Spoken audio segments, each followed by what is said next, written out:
Good morning, everyone. I still see quite a few people still coming in here, so we're going to hang out for just another minute or two and give everyone a chance to join us. So just hang tight and we'll get started here soon.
Happy Friday, everyone. I'm already seeing the chat blowing up, which is awesome to see.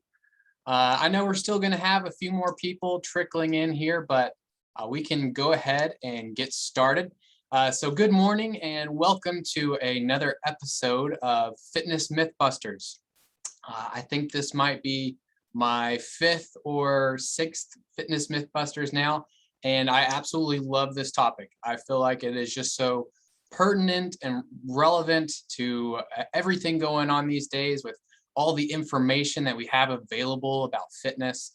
And yet at the same time, even though we have all this information, we also have a lot of misinformation and just facts that aren't fully correct and sometimes are straight out wrong. So this is something I'm passionate about and I love talking about.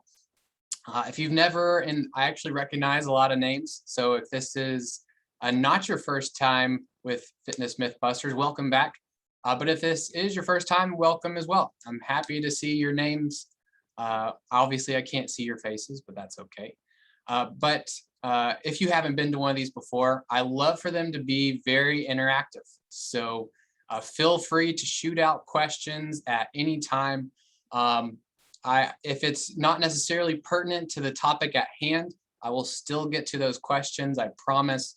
But I can get distracted really easy. So I'm going to try to stay on task and focus.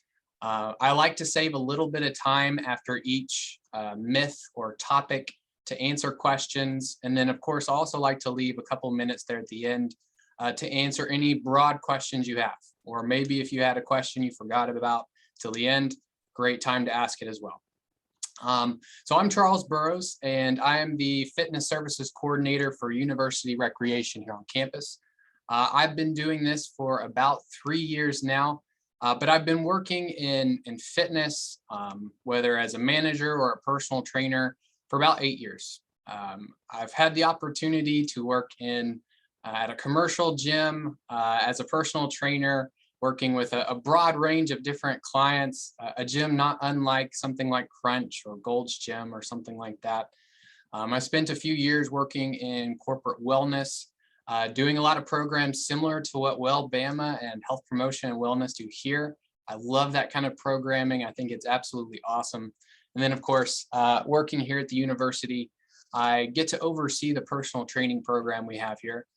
So that includes working with clients, managing our trainers. We got about 20 trainers on staff.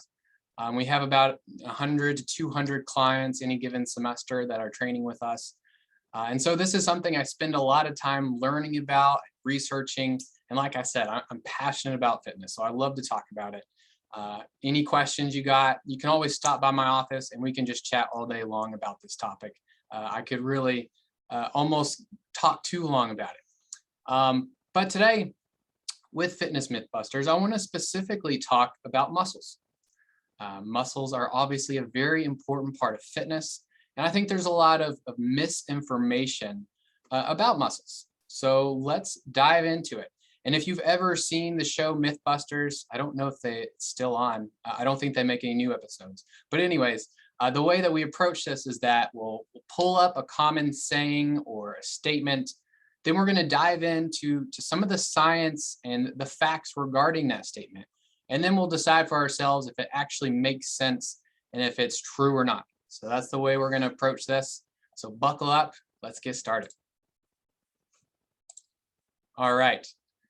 And by the way, if you're seeing the wrong screen, make sure to say something in the chat. I think the last time I did one of these, you were seeing the presentation screen instead of the main screen. So if that's happening, let me know. But let's start with our first saying, which is lifting weights equals building muscle. This is very, very common belief, and it's not without reason.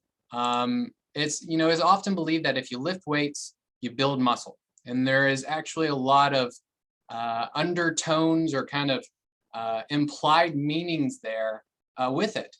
Part of it being is that if I lift heavy weights, then I'm going to get bulky. And actually, I would say that over half the clients that I've ever interacted with, whether it's my own clients or clients that I've helped delegated to other trainers, a very common theme and something that I hear is that they specifically say they don't want to get bulky. They're worried about adding too much muscle, looking a certain way, and they're worried about that. And a lot of times as a result of that, what we see is a lot of people will avoid lifting weights in order to avoid that happening.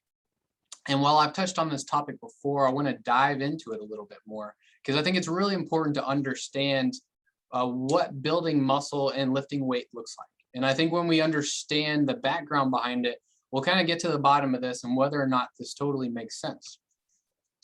So when it comes to building muscle, there are really two major ingredients that we have involved here. One is going to be nutrition, and the other is going to be the actual training or the exercise that we're doing. If we have one without the other, we are probably not going to build any muscle, especially if we don't do the exercise component. But the nutrition, as we'll see here in a bit, is also really important. So first off, let's start about a few facts in regards to the nutrition aspect. And I'll go ahead and say here that I'm not a dietitian and that really all of my studying and learning about nutrition is in regards to performance and to fitness. So how does nutrition relate to our fitness goals? That's the way that I study it and learn about it. And first off, I think we all know that that protein is used to build muscle. I think we've all heard that and we know that. But what you may not know is that protein is actually involved in building almost all the tissues in our body, whether it's hair or nails or skin. Any kind of tissue that is regularly being built or repaired or replaced is all using protein to make that happen. And so with that in mind, protein is a very important part of our diet because if we aren't getting enough protein, it becomes a lot harder to help build these tissues. And I'm sure some of you maybe have heard that a sign of a protein deficiency might be issues with your nails not growing or discolored or hair not growing out very much. And that's because we need that protein in order to build these structures.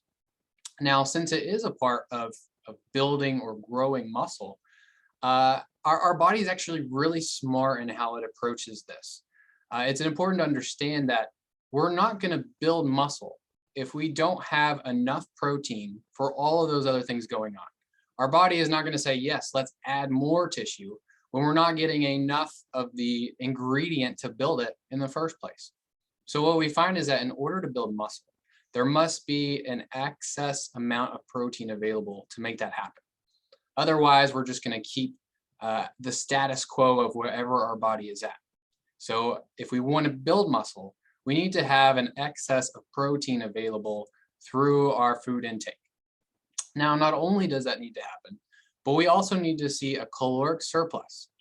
In other words, we need to be having a little bit more calories coming into our body than what we're burning on a daily basis, whether it's sitting on the couch or at our desk or exercising.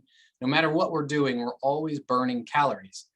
But what we need is we need a surplus of calories so that we can hit that energy demand just to function and then have enough left over to build something new. And in this case, we're talking specifically about muscle. But also what's interesting is that we also see that with I was about to say building fat, with gaining fat as well, is that in order to gain fat, what we see is we need a surplus of calories in order to do that. So that happens with both muscle and fat. So if we want to build muscle, we need to have excess protein and we need to have excess calories. That's just from a nutrition standpoint. From an exercise standpoint, though, there's more going on. If we want to build our muscle, we've got to do some sort of resistance training or weight training. And the reason for that is that resistance training is literally damaging and tearing our muscles when we do it. We're basically putting a force on our muscle that it can't fully push against effectively. And so those tissues start to actually tear and damage itself. And then with the protein intake, it helps to rebuild that muscle with the idea that it can also rebuild it stronger. It's like if you tear something apart and then fill in the gaps, that is basically how muscle growth works in a nutshell. But like I said, in regards to nutrition, if we aren't getting enough protein and not getting that caloric surplus, if we are just tearing that muscle down, then the biggest priority is going to simply be to repair that muscle back to what it was. And so if we want to build muscle, we got to have that excess nutrition there. Now, another important factor here, though, is not only do we have to tear down those muscle fibers to build it up more, but we also have to continually increase the damage that we're doing in order to make that happen. And I guess maybe damage isn't the right word there, but continue to increase the stress that we're putting on the muscle. Because what our body does is it says, okay, I need to have this much force production to deal with this resistance. If I'm doing 10 push-ups, I need to be able to have enough strength to do those 10 push-ups effectively.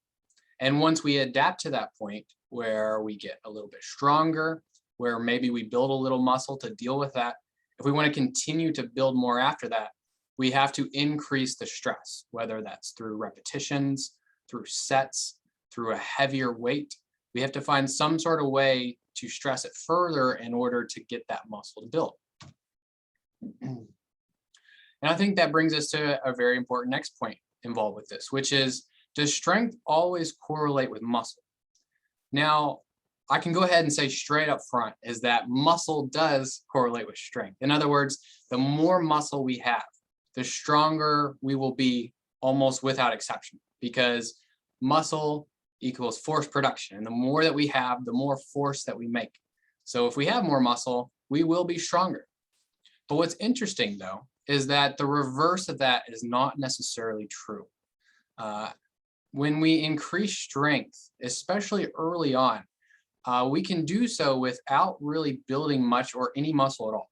And a big reason for that is that a lot of the strength that we see increase earlier on when we're starting to lift weights is actually due to an improvement in our neuromuscular efficiency. And what I mean by that is the connection between our brain and our muscles. When we start to do resistance training, we are training that signal where our brain is sending that electrical impulse to the muscle to fire. And the more that we do that, the faster that connection becomes, the more efficient it becomes. Maybe the first time we started firing it, it was only recruiting a small number of muscle fibers. Or maybe all those little fibers that are all trying to contract at the same time are mixed up. Some are doing it here and some are doing it there. But the more that we do this, the more that muscle works in concert together to create more force at once. It's almost like that first day of work where you show up and it's a little bit awkward and maybe you're stumbling or fumbling around, or maybe you just have to take a long time to do a simple task. But the more and more that you do it, the more experience that you get, the more efficient that you are with it. And our muscles actually work the exact same way. The more that we do an action, the more efficient that becomes. And what that results in a lot of time is improved strength.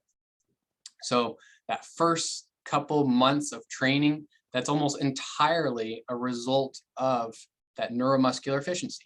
You can still build a little muscle there, but a lot of it actually has more to do with our nervous system and our brain. So not only is that a factor here, but also muscle growth is a very, very slow process.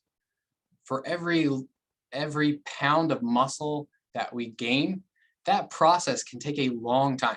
for someone that's brand new to exercise, and we'll talk about the factors that affect that here in a bit, but for someone who's brand new to exercise, gaining 1 pound of muscle can take as long as a month or 2 or even 3 months just for a pound.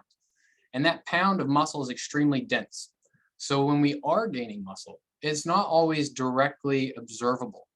In fact, I could take every single person on this call. I could immediately add 5 pounds of muscle to your body, and no one else would probably be able to tell a difference. You might, because you know your body a little better. But more than likely, it's going to be a very small, very, very small difference. So in order to get a big and a bulky look, it actually takes a lot of muscle gain and a lot of time. And what we find is that with each pound of muscle that we add onto our body, it becomes increasingly harder to add more. Our body does not like to keep increasing muscle because it takes a lot more energy, it takes a lot more protein, it takes a lot of work to build muscle. And so our body is not naturally inclined to just want to put it on. It's usually pretty resistant to that process. So there are factors that affect our growth potential, how much muscle we can actually grow. One of it is going to be quite simply age. From the age of about really right after puberty, so 15, 16, up until 25, those are the peak age where we can build really as much muscle as possible. Now, that doesn't mean we can't grow muscle outside that age range, but it does become a lot harder. It's not as easy. If you're 18 years old, you can build muscle a lot quicker and a lot easier than if you're 35 or 45 or so on. Sex also plays an important role here. Typically, males are able to gain muscle a little bit more easily than females. And a big reason for that comes down to hormones, so testosterone and human growth hormone, but also has to do with body size. So how long your bones are, how big your body is. The bigger your body is, the bigger growth potential you have for building muscle. For whatever reason, our body is smart enough to know that it has to cap muscle growth at a certain point. If we build a muscle that is stronger than our bones, we could literally snap our joints, and that is not good. So for the most part, our body is pretty smart about finding that limitation and stopping there. In addition to that, hormones, bone and body size, also genetics can play a role here. I think oftentimes it gets a little bit overplayed, but genes can have a little bit to do with muscle growth. So I would say it's more of a predisposition rather than a determinant. In other words, maybe you have a harder time growing muscle than someone else. Doesn't mean it's impossible. It just means it takes a little bit more concentrated effort than someone who maybe has the genes that help them build that muscle. So some key takeaways on this topic. First off is that strength is determined by more than muscle size. Muscle obviously impacts that, but it is not the ultimate deciding factor. There are other factors involved, such as that neuromuscular efficiency. That is a very, very big component. Muscle is hard to grow, and it gets harder to grow with each pound that we add. The more that we train, the longer that we do this, the harder it is to gain any weight at all. When you see those big, huge bodybuilders, most of them, to gain like 1 pound of muscle can often take as long as 6 months or even longer. And a lot of times that is with added substances being put into their body to help facilitate that process. Not only that, but a lot of people will lift weights without ever seeing any kind of increase in muscular size, at least not something that's directly observable.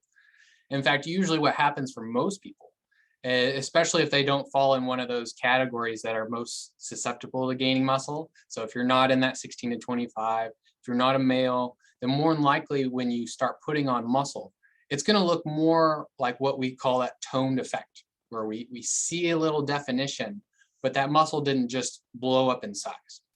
You're never going to accidentally wake up a week after training and have huge muscles. That just doesn't happen. When we see muscle growth, it is such a gradual process that if at any point we're like, okay, that's good, we can very easily stop that process while keep doing resistance training and still seeing results without getting big muscles. And also multiple factors affect our ability to grow muscle, how fast we grow muscle, and whether or not we can do it at all. Things like nutrition, training, hormones, all play really big parts in that whole muscle building process. So lifting weights equals building muscle? Definitely not. Myth busted. Although weight training is a necessary ingredient, significant muscle growth requires a lot more than that. All right, so let's check and see what kind of questions we got. I see one person asked, what is the recommended recovery time after strength training? That's a great question. And I would say it would depend on a few things. It would depend on your age and how much you're doing. I would say for most people, you really only need about a day's rest in between workouts. So for example, if you did a chest focused workout where you did like 5 or 6 exercises all just for your chest, if that was the case, then I would actually expand the rest time and say, let's take 4 or 5 days off. But if you're doing a full body workout where you're only doing like 1 or 2 exercises per muscle group, you could do that as much as every day. But a big part of that is going to have to do with nutrition, making sure you're getting enough protein to rebuild those muscles. But I'd say a good general rule of thumb is get at least a day of rest. And the more volume that you do per muscle, the more break that you want in between workouts. That's a great question. Any other questions before we move on? All right, if something else comes up along the way, put it in the chat and I'll still get to it.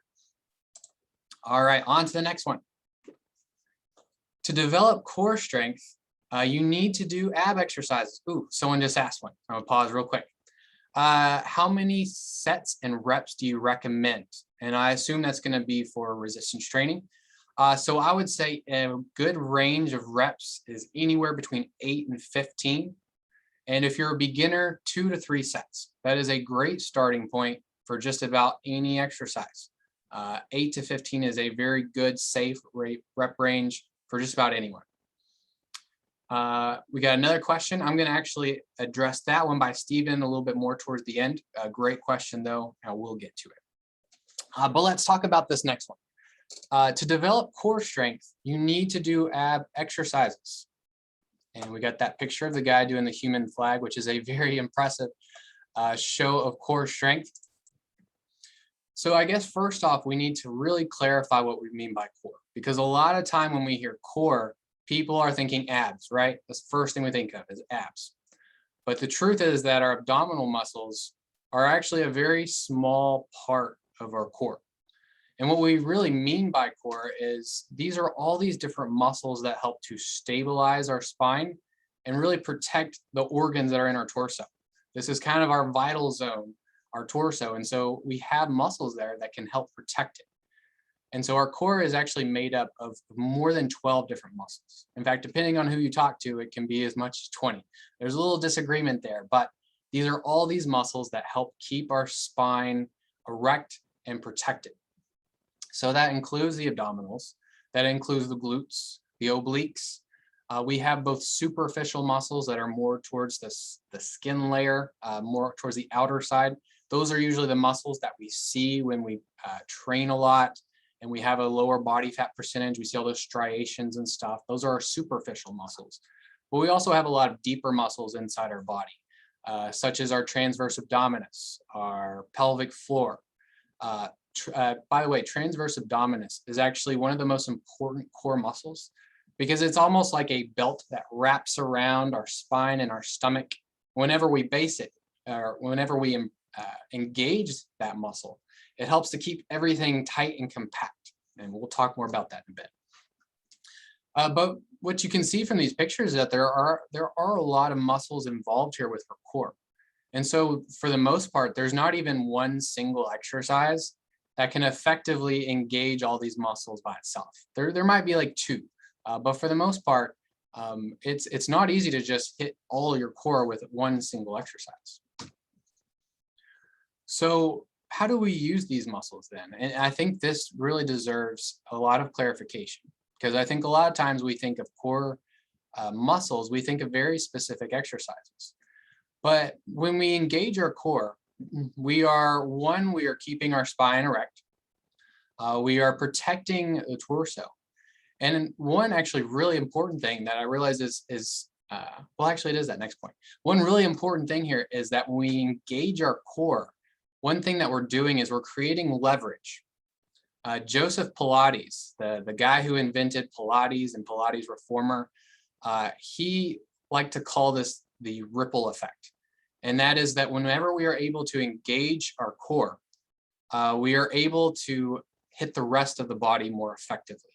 It creates this ripple effect where if we are able to engage our core, it actually provides leverage so that we are able to control the rest of our body better and control it and work it better. So if we're trying to get stronger, even in our arms, we need to learn how to engage and use our core to do that effectively. And a big reason for that is picture that you have to move some sort of heavy box that's just right there in front of you. You got to stand on your feet and you're just pushing. What do you think is going to be easier? Just pushing it with nothing around you? Or if you have a stable wall to push against to use as leverage to move that box? Obviously, having that leverage or that wall there is going to give you an advantage in getting that force production from your arm and your chest as you push that box away. And that is actually a lot of how our core works. We need to learn how to engage those muscles effectively in order to hit everything else. In other words, our core muscles really should be used in every single exercise that we do. Because when we engage them, we are protecting their spine, we are protecting our vital organs, and we are able to use the rest of our muscles more effectively.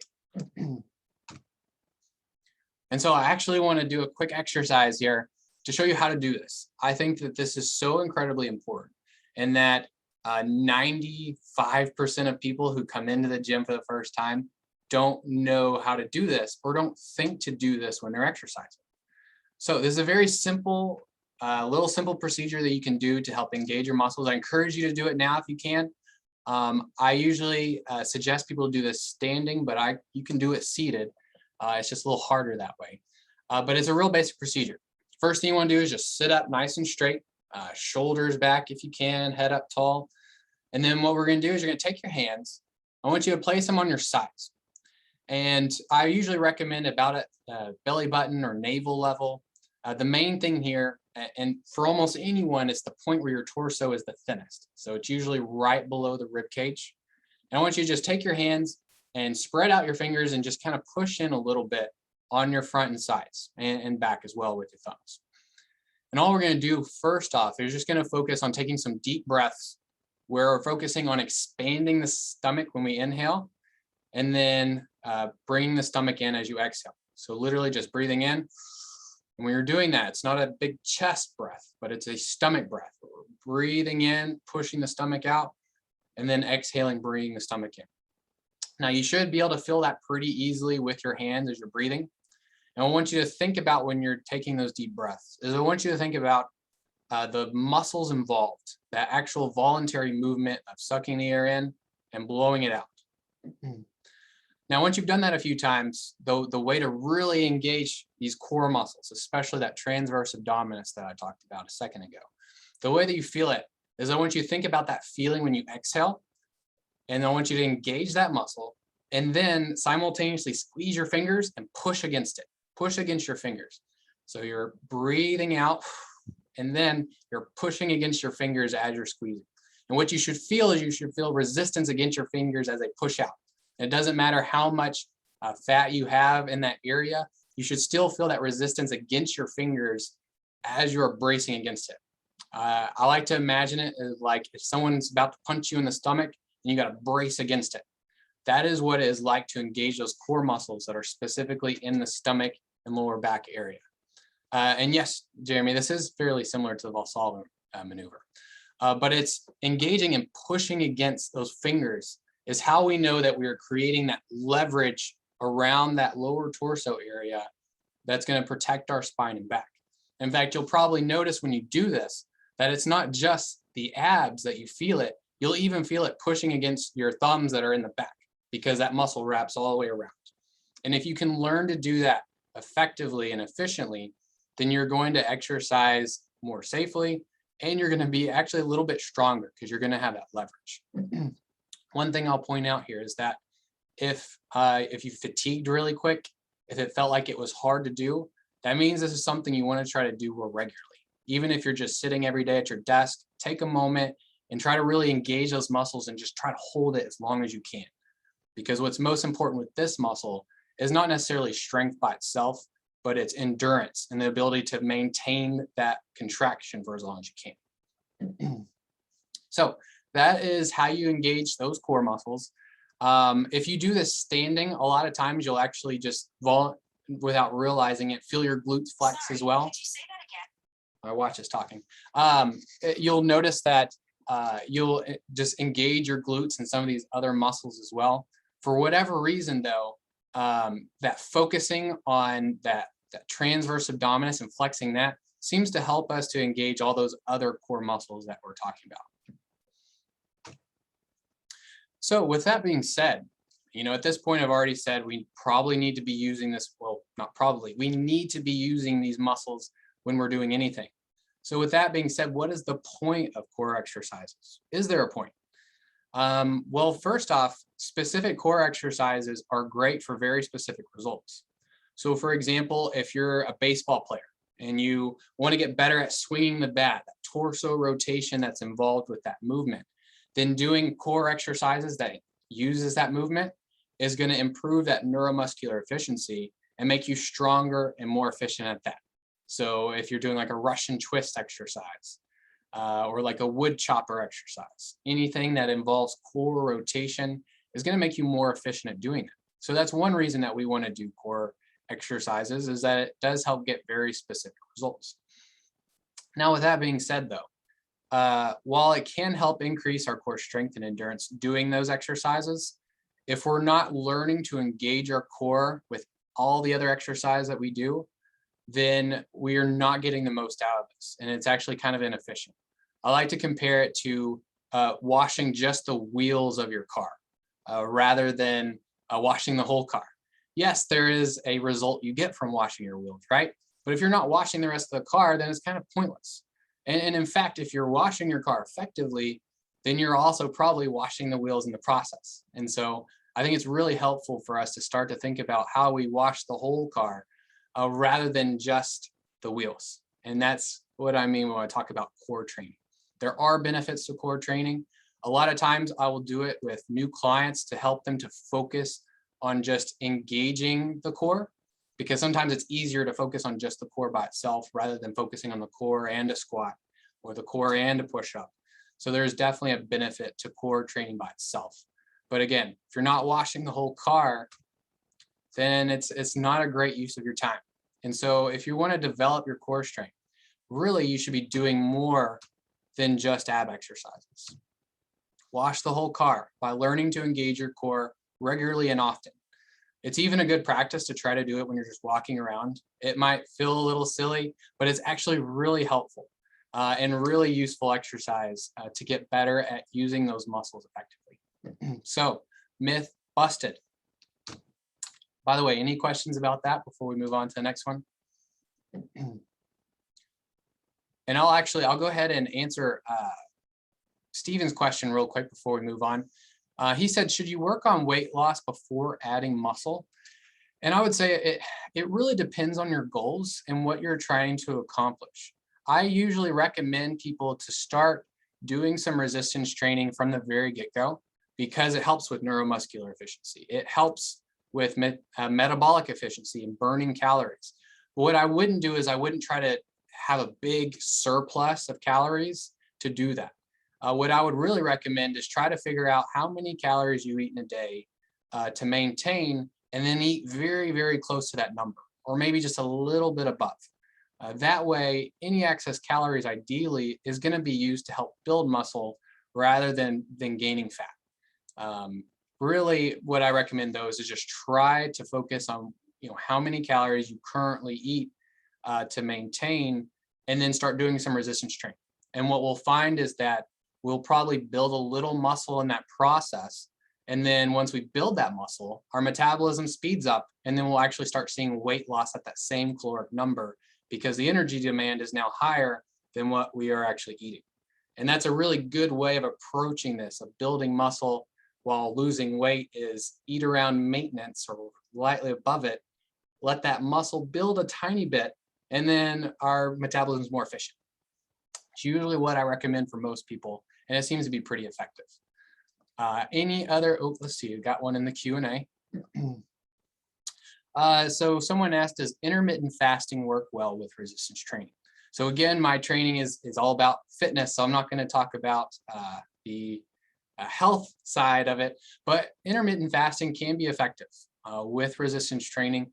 I think what I've observed with most clients and what I've read from articles is that usually when people first start doing intermittent fasting, they feel a little bit more weak during their workouts, but our body is pretty good at adapting to that pretty quickly.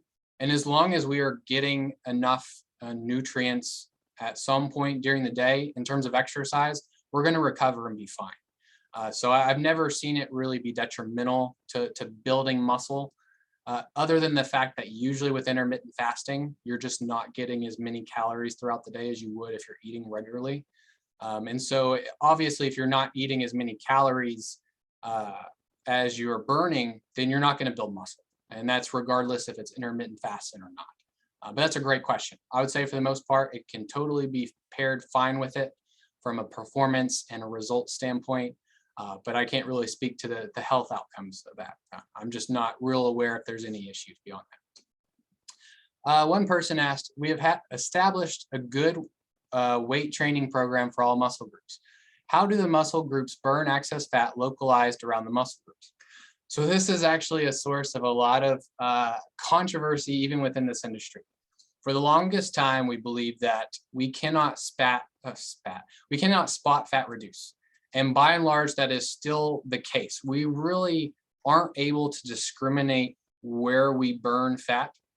For the most part, our body just starts burning fat.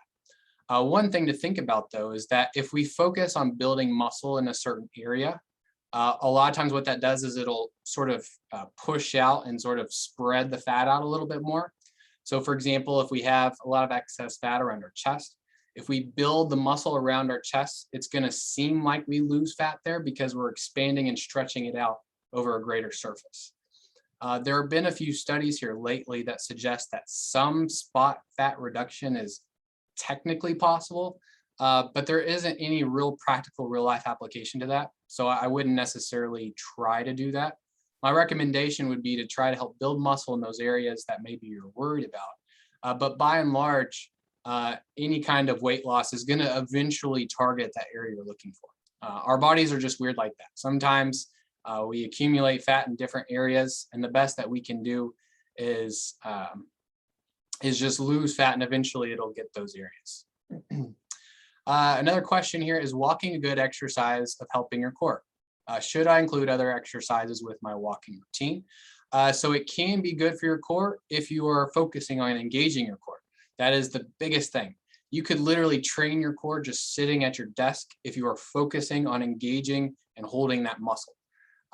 But yeah, walking is a great way to do that. In fact, I recommend engaging your core while you're walking because it's going to make your form a little bit better, and it's going to be just a little bit better for your feet and for your back. Like I said, we want to try to create that leverage that stems from our core out to our limbs. Sorry, could you say that? All right, someone else asked a question. Waist trainers, good or bad for the core? I would not recommend them. The only waist trainer or belt I would ever recommend is one of those weight training belts that you see like bodybuilders use. And the only reason I recommend that is that belt creates leverage for our core muscles to push against. So it's like extra leverage on top of the leverage that we get from our core. But by and large, I would not recommend waist trainers. I think a lot of times what they are actually just doing is they're compressing everything together, and that's not really healthy. It's almost like a corset, and I don't recommend those. There's not really any health benefits that's going to help for the most part. The main, I think, idea behind a waist trainer is that by pushing against our core, we are reflexively pushing against it. Going back to that example of getting punched in the stomach and trying to resist it, it's a similar concept. But I would say that ideally we learn to use our core without any kind of waist trainer or belt. Ideally, we're just able to learn how to engage those muscles without it. That's going to be a lot more practical for real life, right? Because we don't need to be wearing one of those waist trainers all day, every day. It's not really a great use of our time. I think I got most of the questions, but if we have more, I'll come back to them. So let's go on to the next one. All right, this is a fun one.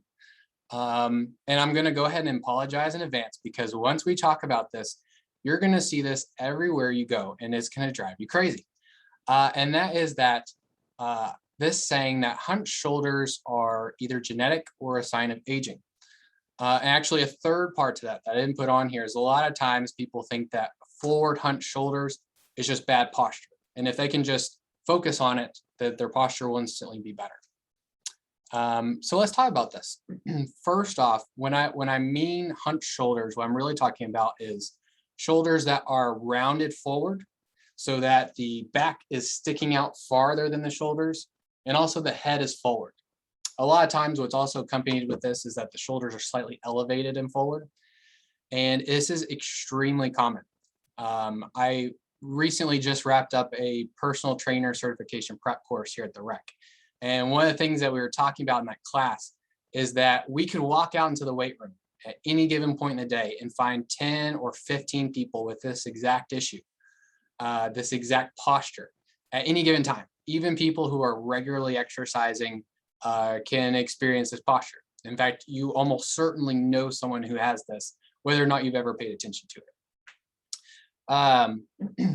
So, in just sort of a side note, I say fun fact, it's not really fun, but usually people who have this posture end up with a lot of upper back pain, shoulder pain, especially on the back side of the shoulders. They experience a lot of discomfort and knots in the neck, and a lot of headaches. And I'm not a doctor, I'm not going to say that your headaches or whatever are because of this, but 9 times out of 10, if this posture is you, if you have this, then you are probably also experiencing a lot of headaches, a lot of neck pain. And we'll talk about why here in just a second. So first off, though, let's differentiate this from what good posture is. I think we all kind of intuitively know what good posture looks like, but maybe it's hard to actually define it or understand why it's good. And the reason that it's good in a very basic sense is that we are dealing with gravity all day long, right? And the best way for us to deal with gravity is to try to stack things up so that as much as our body takes on that force as possible. If anything's off one way or another, all of a sudden that force of gravity is not being supported by the rest of the structure as well as it could have, as if it's stacked. So when we see things that are kind of wonky or out of place, we know that there's going to be forces in areas that are probably causing some discomfort and even pain, especially if we're exercising with that off line. So what good posture looks like is basically we want to see things stacked up. So a very good measure is that we see the ear stacked over the shoulder. It's a very simple way of saying that we've got good neck posture.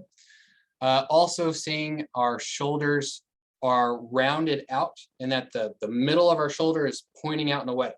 If you look down at yourself, you feel the middle of that shoulder and it's coming forward at an angle, then more than likely you've got rounded shoulders. Another good sign of good posture is that the spine is erect and mostly straight. And I say mostly straight because our spine has a very natural curve to it. So you'll see in this picture is that her back's pretty straight, but in this previous picture, her stomach area, that part of the spine is not lined up with the rest. And like I said, when we've got that, we're going to have force pushing down at different places, and it's just going to cause more stress on different parts of the back. So we want to be nice and straight is ideal. So if we don't have that, if we have those rounded shoulders, this actually has a name for it, and it's called kyphosis, also known as upper cross syndrome. And it's typically, and I say typically because like 95% of the time, this is actually a result of a muscular imbalance. We might think this is just because of aging or this is just because of genetics, but most of the time it is actually the presence of an imbalance.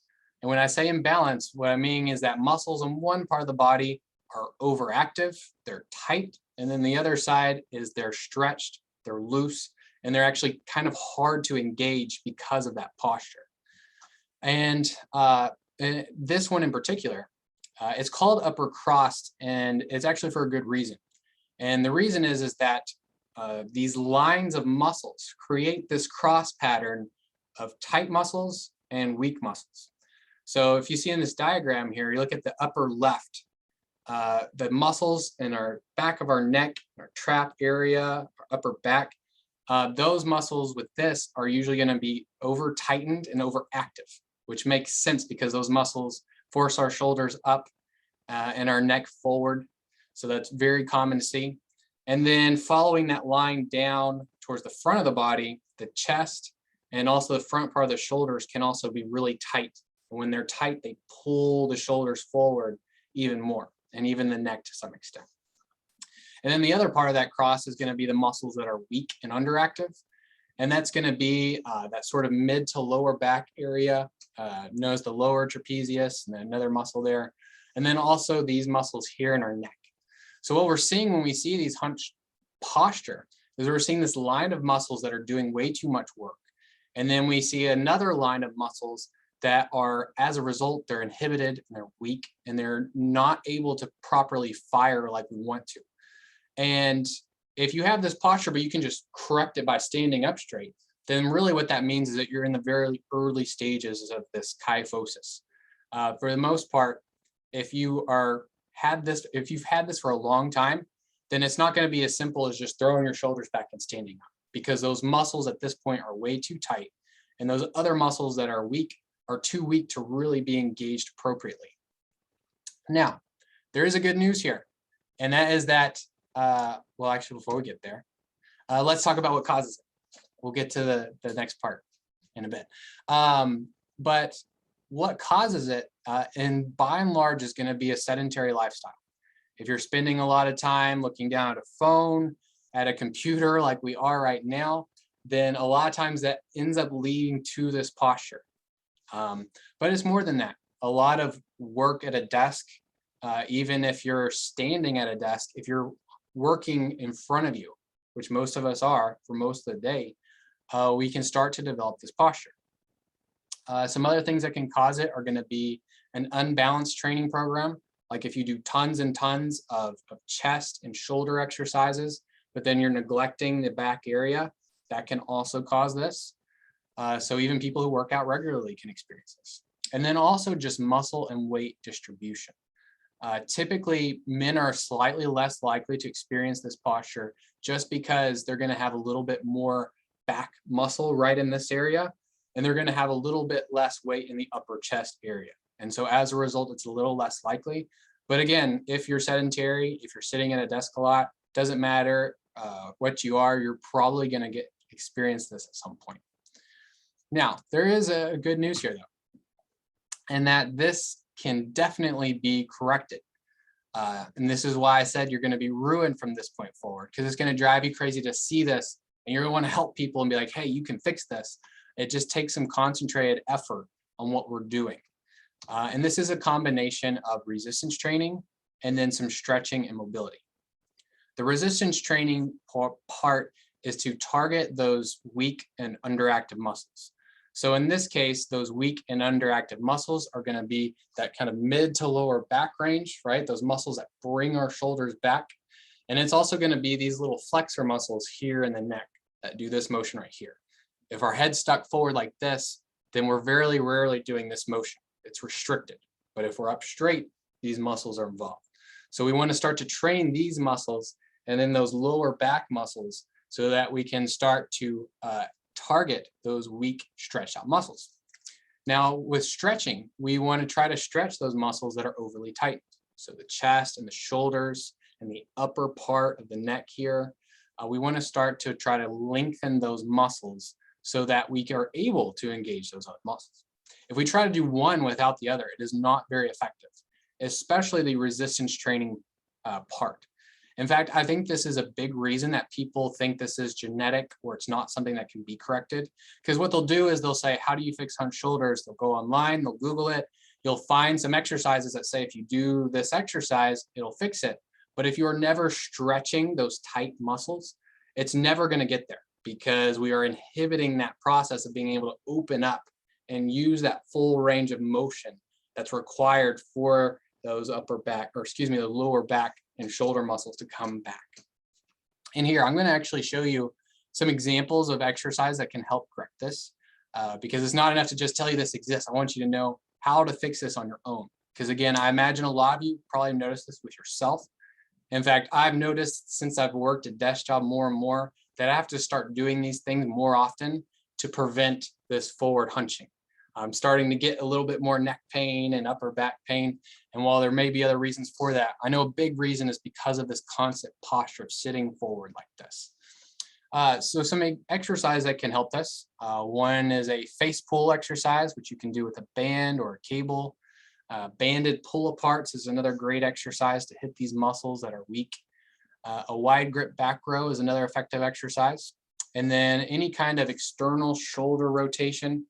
I chose this one because it's a nice little GIF there that shows the movement, but you can do this with a cable or a band, attach it to something.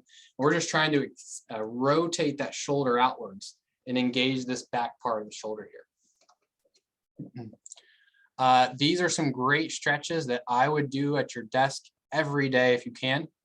That's going to be a chest stretch, and then well, two different chest stretches, and then a neck stretch.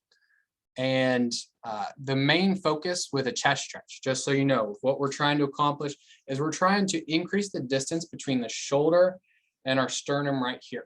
So anything that creates that distance, which is usually done with some sort of anchor like a wall, that's what's going to help us stretch that muscle to help us open it up and improve our posture. And both of those chest stretches are two different ways of doing that. And then that neck stretch is going to help by, we want to increase the distance between the shoulder and the ear.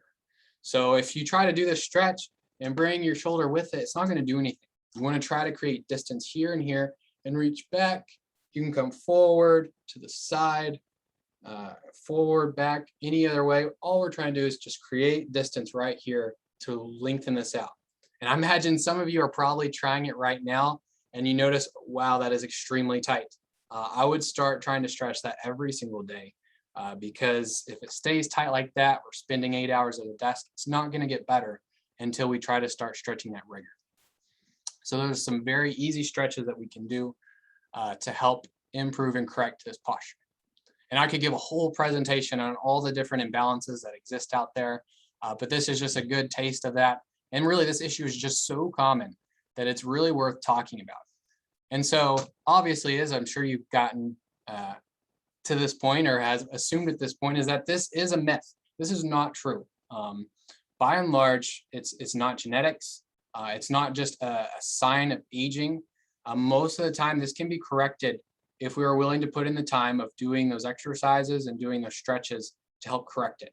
And I promise you, it is 100% worth it to take the time and do that, because the relief that you get from the back being in a correct posture is well worth the 15, 20 minutes a day that you could spend working on these different things.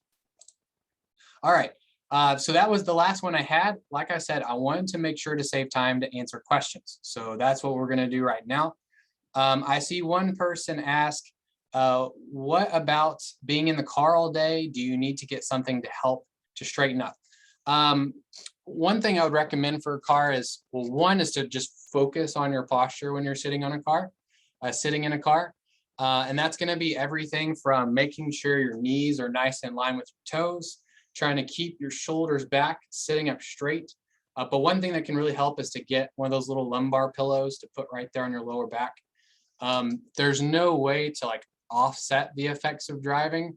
You'll probably notice after a long day of driving, you're going to ache and hurt. And all I recommend is just to spend a little extra time stretching and yeah, really just stretching. And I mean stretching everything, not just these extras or these stretches we talked about, but any kind of stretch is going to help with this. So after a long day of driving, just try to stretch as much as you can, and even take breaks during the drive to stop and stretch. What else we got? Other questions? Great question, by the way. I want to make sure I'm not missing anything. Let's see. Got some great comments. Thanks, guys. All right.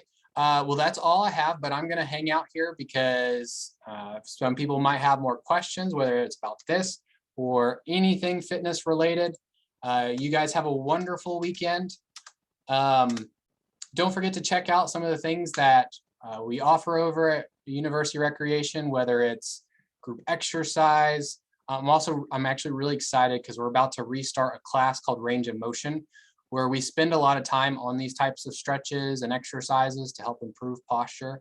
That's a class I'm going to be teaching a couple times a week in the spring. But we have a lot of options. We've got personal training, dance classes, all kinds of fun stuff. So I'll definitely recommend you come try it out if you can. But yeah, I'll just keep hanging out here looking for questions. Gordon, I like that comment. Yes, wash the whole car, not just the wheels. You got to do it all. Someone said, is there anything to be done to train your eye muscles? I'm going to be honest, that's a little bit outside my wheelhouse. One thing that I've heard is to just literally focus on focusing. So the process of like almost relaxing your vision and then actually like purposely refocusing on something. I've heard that that's supposed to work very similar to like resistance training where you're flexing those eye muscles. But to be honest, I'm not real sure. That's a tough one. Great question though. Great question for an eye doctor for sure. They would know a little more than I do. But I have heard that just relaxing and refocusing is a good way to help develop it. Someone asked, will you have a class for menopausal women, the tummy and extra weight gain in general? We don't have a class that's specifically designed for that, but any of our total body classes are going to help with that. Any total body class is going to help engage multiple muscle groups. It's going to help you burn calories. It's going to help build a little bit of muscle. So any of those classes that we have are going to be effective. As long as it's not just like an arms class, which I don't think we have anymore. But any kind of full body class is going to help with those kind of goals. How much water to drink to support weight loss? There's not a magic number in terms of weight loss. There's been some studies that suggest that the more hydrated you are, the easier it is to metabolize fat. I'm not sure on the efficacy of that though. What I do know is that you need to be getting at least 8 glasses or 8 cups of water a day at minimum. And I've also heard that drinking more water can help with satiating hunger. Generally speaking, being hydrated is a good thing and will help with weight loss in that aspect. But I wouldn't necessarily assign a specific number. Anywhere from 8 cups of water to a gallon of water a day is probably fine, just in regards to fitness goals. But I wouldn't say the exact amount of water is going to affect weight loss, not to any great extent. So right now we don't have classes just for faculty. We do have programs, especially every summer, that's while it's not restricted to faculty and staff, it ends up being just faculty and staff because students usually don't participate in our fitness programs in the summer. So we do have a program every summer called Summer Heat that is more geared towards faculty staff. I would also say that any classes at lunchtime are more heavily favored by faculty staff than afternoon. So usually like the lunchtime classes, there's usually a greater number of faculty staff in those classes, at least from my personal experience. I did record this, so I believe Miranda can speak to this in the chat for sure, but I believe that's how they'll get attendance for this is through the recording. Yeah, and I'll also be sending Miranda a copy of this PowerPoint in case you guys wanted to have access to it for like those exercises or stretches. We'll definitely want to make sure to have that available to you. Miranda also posted an awesome office stretch guide there that's got some great stretches on there. I definitely recommend. Definitely should check those out.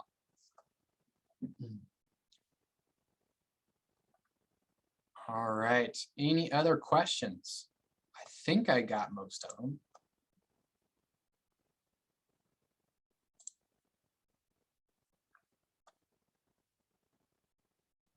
All right, guys. Well, if you suddenly have a question pop up in your head, feel free to shoot me an email. My email is just cburroughs, BURROUGHS